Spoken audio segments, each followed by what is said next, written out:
که چینل مو نوي سبسکرایب لومړی زموږ د یوټیوب چینل سبسکرایب کړئ او په څنګ کې ورسره د بیل نشان ووهئ.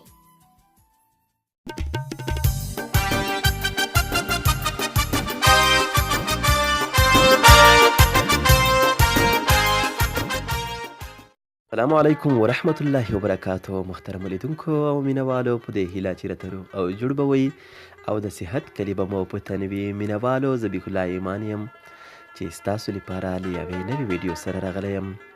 په دې ویډیو کې درته ښایم چې څنګه کولی شي هغه کسان چې انګلیسي نه ده زده په انټرنیټ کې کار وکړي.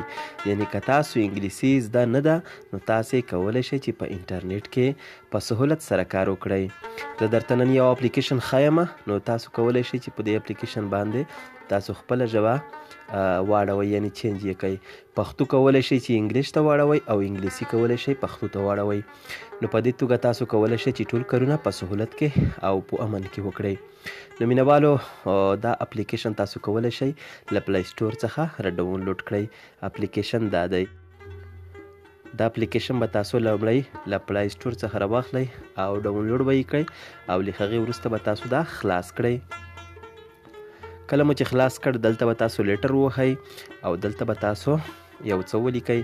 که غواړئ انګلیسي پښتو ته واړوئ نو انګلیسي به ولیکئ، او که غواړئ پښتو انګلیش ته واړوئ نو هغه به تاسو دلته پښتو ولیکئ. نو زه دلته لیکم سلام، څنګه یاست؟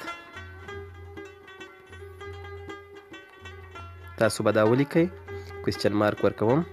او تاسو کولی شئ چې جملې په اوږدو سره ولیکئ، یعنې تاسو یوه غټه جمله هم لیکلی شئ، او دا هم کولی شئ چې له انټرنیټ څخه یوه جمله راکپي کړئ او دلته یې پیسټ کړئ. نو تاسې به دلته پښتو ټو انګلیش ووهئ. دلته د باندې مې کلیک وکړ، نو زه غواړم دا ترانسلیټ کړم او دلته یې لیکل دی هاو ار یو، څنګه یې؟ نو تاسو کولی شئ هره جمله له انګلیسي څخه پښتو ته او له پښتو څخه انګلیسي ته واړوئ. نو مینوالو، که چیرې مو زموږ ویډیو خوښه شوې وي لایک او شیر یې کړئ، او که چا زموږ د یوټیوب چینل نوي سبسکرایب نو لومړی زموږ د یوټیوب چینل سبسکرایب کړئ او په څنګ کې ورسره د بیل نشان ووهئ. کله چې موږ نوي ویډیو پورته کوو نو لومړی به تر تاسو در رسیږي. دا چې زه بیا حاضرېږم، تر هغې مو په پاک رب سپارم. د الله په امان.